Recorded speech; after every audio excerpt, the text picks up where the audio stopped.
Kemerdekaan Indonesia hingga awal reformasi. Setelah kemerdekaan, Indonesia masih harus terus berjuang untuk menjadi negara berdaulat seutuhnya. Perkembangan di bidang politik, ekonomi, sosial, dan budaya, Indonesia kemudian dibagi menjadi 4 masa berikut. Di video bagian pertama telah dibahas kondisi di masa awal kemerdekaan, masa demokrasi liberal, dan demokrasi terpimpin. Dalam video bagian kedua ini akan dilanjutkan pembahasan mengenai masa Orde Baru dan reformasi. Setelah peristiwa G30 SPKI, pemerintah belum sepenuhnya berhasil menstabilkan politik terkait peristiwa tersebut. Hal ini mendorong pemuda dan mahasiswa untuk melakukan aksi demonstrasi menuntut penyelesaian yang seadil-adilnya terhadap pelaku G30 SPKI dan perbaikan kondisi ekonomi. Pada akhirnya, tanggal 12 Januari tahun 1966, masyarakat mengajukan 3 tuntutan rakyat atau tritura yang berisi bubarkan PKI, bersihkan Kabinet Dwi Kora dari unsur-unsur gerakan 30 September, dan turunkan harga. Super Semar atau Surat Perintah 11 Maret adalah surat perintah yang ditandatangani oleh Presiden Soekarno kepada Letjen Soeharto. Perintah ini adalah untuk mengambil segala tindakan yang dianggap perlu dalam rangka memulihkan keamanan dan kewibawaan pemerintah. Keluarnya Super Semar dianggap sebagai tonggak lahirnya Orde Baru. Pada tanggal 12 Maret 1967, Sidang Istimewa MPRS menetapkan Letjen Soeharto sebagai pejabat presiden. Indonesia kemudian memasuki masa Orde Baru. Berbagai upaya dilakukan untuk menata stabilitas politik Indonesia. Di antaranya pemulihan politik luar negeri Indonesia yang bebas aktif, pemulihan hubungan dengan Malaysia, kembali menjadi anggota PBB, ikut memprakarsai pembentukan ASEAN, penyederhanaan partai politik, pelaksanaan pedoman penghayatan dan pengamalan Pancasila atau P4, dan dui fungsi ABRI. Beberapa kebijakan sosial juga dilakukan seperti program transmigrasi.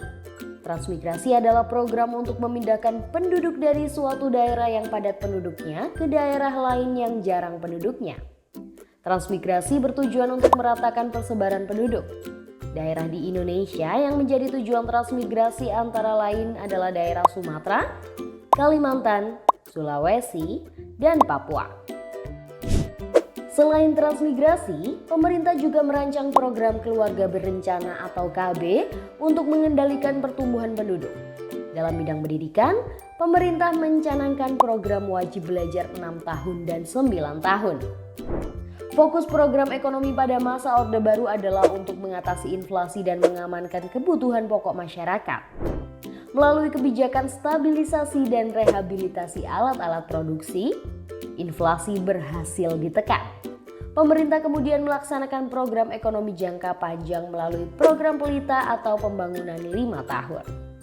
Meskipun kemajuan pembangunan begitu pesat, ternyata kemajuan tersebut tidak terjadi secara merata. Segala kebijakan politik juga bertumpu pada pemerintah pusat. Puncaknya pada tahun 1997, Indonesia mengalami krisis ekonomi. Banyak perusahaan yang mengalami bangkrut dan terjadilah pemutusan hubungan kerja atau PHK secara besar-besaran.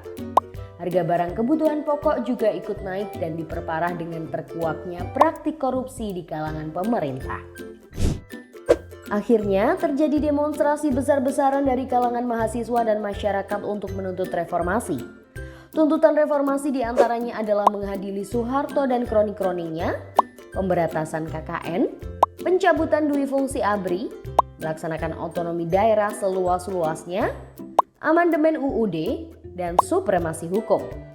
Akhirnya, pada tanggal 21 Mei 1998, Presiden Soeharto mengundurkan diri dan digantikan oleh wakilnya, B.J. Habibie. Sejak saat itu, Indonesia mulai memasuki masa reformasi.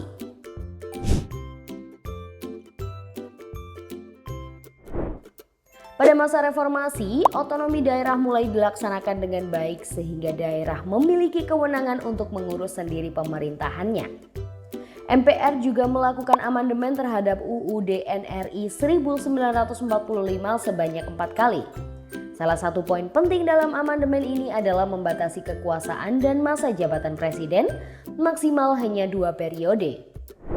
Pembatasan partai politik juga dihapus sehingga pemilu kembali diikuti oleh banyak partai politik. Hasil amandemen UUD juga menghasilkan pemilihan presiden secara langsung melalui pemilu, bukan lagi dipilih oleh MPR. Perkembangan ekonomi pada masa reformasi adalah privatisasi BUMN atau penjualan sebagai saham BUMN, naiknya harga BBM, pembangunan infrastruktur terutama jalan tol dan pembagian BLT atau bantuan langsung tunai. Dalam bidang budaya, Indonesia mendaftarkan warisan budaya Indonesia ke UNESCO. Hal ini meningkatkan kebanggaan terhadap budaya dan citra Indonesia di mata internasional. Wah, sudah lengkap ya pembahasan mengenai kondisi Indonesia dari awal kemerdekaan hingga reformasi. Dalam membangun negara Indonesia ternyata dibutuhkan proses yang panjang dengan berbagai tantangan. Kemajuan yang berhasil kita capai hingga saat ini janganlah disia-siakan. Mari kita giat belajar dan berkarya agar bangsa Indonesia bisa terus maju dan berdaulat.